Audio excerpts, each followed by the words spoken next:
Okay, good to see you. Yeah, I'm really good. Yeah, thanks so much for coming on the call. It's really cool. Yeah, my roots are obviously to get around the world. I have to pick different destinations, and one of my goals is it's not so much around the world. It's more about getting to as many countries as I can and making a difference that way. So we're at 15 now, and the one that's upcoming, coming across the Pacific, the hardest part was I took the Panama Canal, which hadn't been done before. And I had to go against the trade winds. I just flew too close to the wind, cutting up against them, and it got hit 90-degree angle with the rolling wave. And so that was that one. And then in Papua New Guinea, I was 10 miles away from land, and I just made an epic crossing across the Torres Strait is really, really dicey. And I had wind against tide of the biggest river almost in the world. And I couldn't get to the support boat waiting to tow me.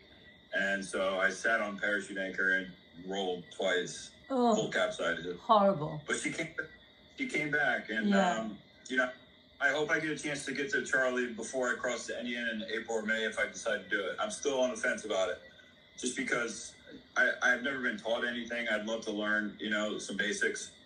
Well, I'm not afraid. I would love to slow it down when you're getting in the 20s and 25s, and you're by yourself out here. I think you have to sleep, and so my whole thing that I've been doing is I'm on a manual rudder too, Louise. Okay, wow. The foot steering, yeah. It's the only way I knew it, so I stayed with it. But when I had these following seas, I turned that rudder all the way to the side and the dagger board all the way down, and I kind of surf along them so I don't roll it. And I would love to get some insight from those guys about that. Maybe there's a proper way to do it, but I try not to throw that parachute anchor out. Yeah. That is my biggest challenge, and I've even debated getting another rower to complete this world's first circumnavigation. But I know that if I do it by myself, I have to sleep. I can't get through the hours after 4 years of doing it. I'm just too tired, and it's almost like shut the hatch and just duck in and brace. You don't hear it. You don't hear those waves. That I have so much anxiety that has happened to me over the. I'm still on a journey, but 3 capsizes, 2 rescues. It's been testing for that PTSD stuff. So I'm thankful I don't have it, but I do have some anxiety I've worked through on that cabins, and the hatch is good. Yeah. So. Yeah, I bet. But Wow. Yeah. Wow, you're amazing. How many do they have in the Roxy boat? How many people is it? You can get 12. You can get 12. So you sort of rotate that. You're in teams of 3, and you have 2 teams of 3 in each cabin. So you rotate you row with the people from the opposite cabin.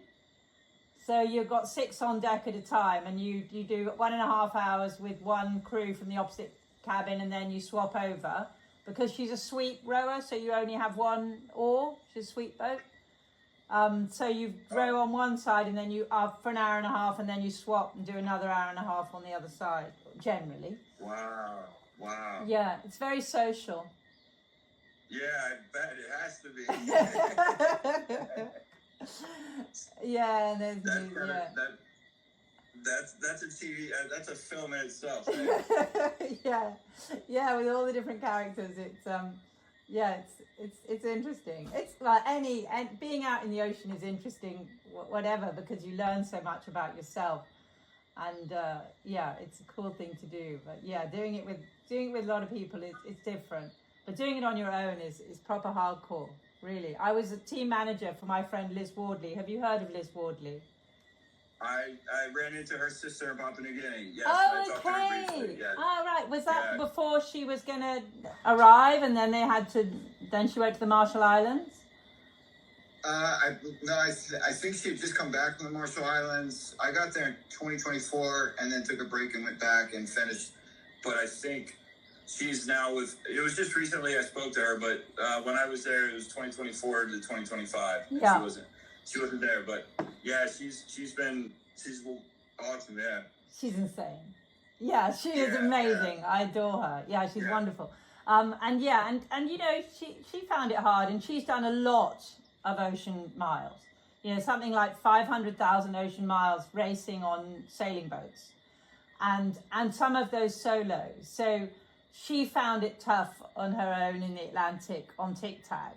So what you're doing is phenomenal, particularly given that you haven't had that kind of training to set you up for that.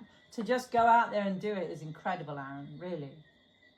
Thank you. I really appreciate that. Has it changed how you see people? Oh, for sure. I'd already gone through 200 countries doing adventures after cancer in 2008, and I knew that this journey was going to be about humanity for me. I wanted to connect the first worlds with the third worlds. I aligned with my own charity that I set up, and basically it started off as, hey, if you give $100, let me show you where it goes. And we would hand it to, like when I went through Mexico, my rudder broke. And it's funny, whenever this rudder breaks, it is some story of who I meet. And it was always a purpose that was beyond whatever I saw. But I rocked up in a lagoon right on the border of Mexico and Guatemala. And they were able to take me into the lagoon and fix it in their canoes. And we went to church on, it was just this whole cultural thing. But it really reinforced when you show up in a humble boat and not a yacht, like a rowboat. You're not threatening them, and they're fascinated. And I think it's a perfect way to engage in a community. And it goes even farther when I've been fixing the boat. Like, it landed in Fiji after I capsized and across the Pacific.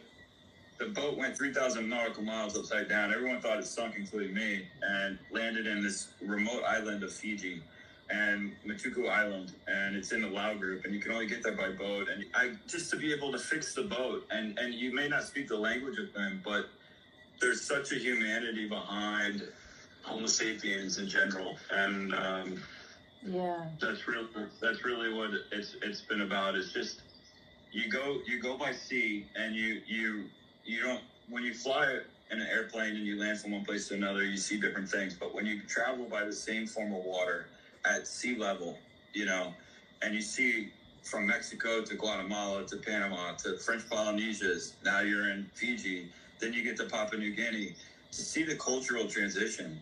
There is a common denominator of humanity and humans and the goodness of people, and that they still have these things that they like to eat, and the traditional way that they like to live, and we have common elements with that, and I think it's a real good connection. So yeah. I have all these names on the side of smiles too. Wow. These are all people that I started with $5 left in my pocket when I 4 years ago when I left San Diego, and people just help, and you just total strangers, and they don't expect anything. So that's been a really another reinforcement of that there is so much good in the world. Yeah, that's lovely. And it's so interesting what you say about when you turn up in a humble boat, how that you're instantly accepted and they want to be part of your journey and help you. That's just fantastic, isn't it? Yeah. It is. And it's unconventional travel with unforgettable memories. I've been saying it since 2008 so that's been my thing, is to travel unconventionally, whether it's without a bag as a minimalist around the world or in a canoe or now a rowboat. But I think you don't intimidate people. And that's just been the meaning of me in life. Try to be humble and kind and not flex, except when you're rowing by yourself. Yeah. Oh, wow. Boarded twice by pirates as well, so I do have it. But yeah, Papua New Guinea, it happened to me. I had gotten messages on my social media, especially TikTok, and some of the countries, when you get they're really popular on certain platforms. So TikTok was constantly sending me messages about pirates. I didn't really have much knowledge of it, and Milne Bay, where I was going, is where it encountered it. But it was okay. I mean, they came up and they did a scout, and I had known that a French sailor had just been murdered before, and what they did was they came up to him 3 months prior and offered him items, and he said okay, and they left, and what they were doing is scouting how many people were on the boat, and then they came back.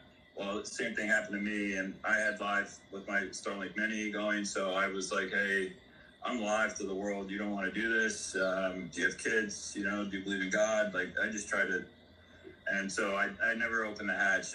I almost was going to get into the hatch and lock myself in, but no, I stayed in and didn't open the hatch and told them that I could just give them beetle nut, which is what I had. And 5 more days of actually since I departed San Diego, and it took me 14 months to get down to Panama Canal. It was only supposed to take 3, by the way. So that's where a lot came in. Yeah, but to be out here, today's day 496, and I can't believe I've lived on that. That's actual rowing days. Wow. I've actually, rowed that. It's just, yeah, it's crazy. It's all coming together. So, yeah. There he is. And I try not to focus on the records of the numbers, but it definitely helps me journal. It helps me validate my journey, because I think it's important for whoever's out there rowing, and give yourself credit. Don't be afraid to go for a record if that's your thing, and if it's not your thing, so be it. Find your thing or whatever it is, but give yourself credit. You deserve validation and credit in this sport. And I think I find that it's really hard to get information sometimes from other rowers. If anybody has any questions, hit me up. I'll be happy to talk to anybody about everything I know. Yeah. And I don't row. I'm the first person to say, I sleep all the time. If I row. I'm ready for the 30-hour days, but I'm Barry from Shark Big Socials, and he's a gem. He's a legend. I love that guy. I always send him WhatsApp messages, and he gives me free advice. Free. That's so nice.